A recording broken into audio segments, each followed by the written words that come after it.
জেলে থেকেও ত্রাসের সাম্রাজ্য কায়েম করে রাখার চেষ্টা করছেন বহিষ্কৃত তৃণমূল নেতা শেখ শাহজাহান।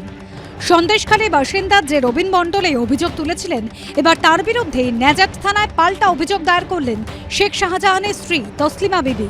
বুধবার জেলবন্দী শেখ শাহজাহানের বিরুদ্ধে বিস্ফোরক অভিযোগ তুলেছিলেন রবিন মণ্ডল। তার দাবি, মফিজুল মোল্লা নামে এক ঘনিষ্ঠের মোবাইলে ফোন করেন জেলবন্দী শেখ শাহজাহান। লুটপাট, এমনকি বাড়িতে বোমা মারার হুমকি দেওয়া হয়। মফিজুল মোল্লা এসব ফোনটা ধরিয়ে দিয়ে বলছে, এনে কথা বল। আমি বলি, কার সঙ্গে কথা বলবো? বলে, শেখ শাহজাহানের সঙ্গে। তখন শেখ শাহজাহান বলতো, আমি শেখ শাহজাহান বলছি যে তোদের ব্যবস্থা করে দেবো, তোরা খুব বাড়বাড়ন্ত, তোদের খুব বিশাল বেড়েছিস, বাড়ি ঘরদর সব লুটপাট করে দেবো, বাড়িতে বম ফেলবো, তোদের এখান থেকে পালিয়ে বেড়াতে হবে। পাল্টা শেখ শাহজাহানের স্ত্রীর অভিযোগ, শেখ শাহজাহানের মাছের আড়তে 25 লক্ষ টাকার গরমিল ধরা পড়ে। মাছের আড়ত চালাতেন সরবেরিয়ার বাসিন্দা রবিন মণ্ডল। টাকার গরমিল ধরা পড়ায় তাকে সরিয়ে দেওয়া হয়। সেই আক্রোশে শেখ শাহজাহানের বিরুদ্ধে দমদম জেলে বসে হুমকি দেওয়ার মিথ্যে অভিযোগ করেছেন রবিন মণ্ডল। এটা ভুল। যেহেতু হিসেব বলতে আমি শুধু মাছগুলো লিখতাম, ঠিক আছে, মাছগুলো লিখতাম, মাছ লেখা, কে মাছটা নিয়ে আসছে, কত কিলো মাছ, কী বৃত্তান্ত, এইটা শুধু আমি লিখতাম। ক্যাশ ফ্যাশ ওসব আমার কাছে থাকতো না। ইডির কাছে বয়ান রেকর্ডের পাশাপাশি ন্যাজাট থানাতেও শেখ শাহজাহানের বিরুদ্ধে অভিযোগ করেছেন রবিন মণ্ডল। মুখ্যমন্ত্রী সবচেয়ে কাছের লোক হচ্ছে শেখ শাহজাহান।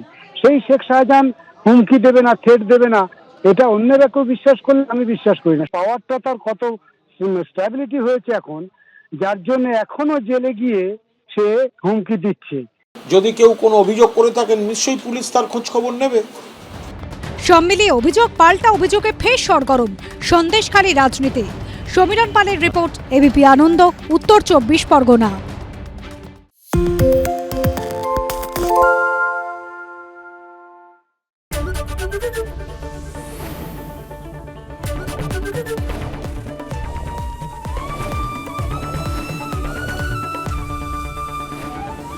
এবিপি আনন্দ, এগিয়ে থাকে, এগিয়ে রাখে।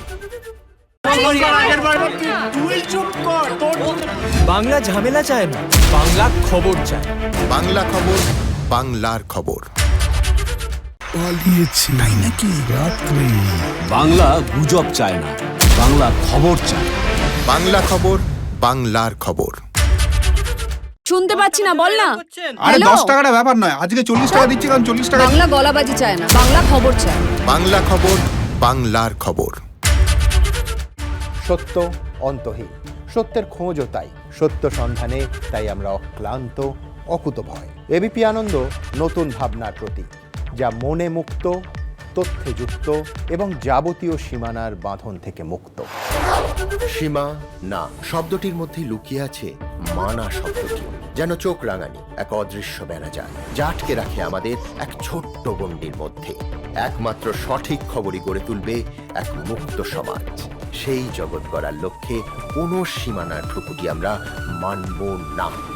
এবিপি আনন্দ, এগিয়ে থাকে, এগিয়ে রাখে।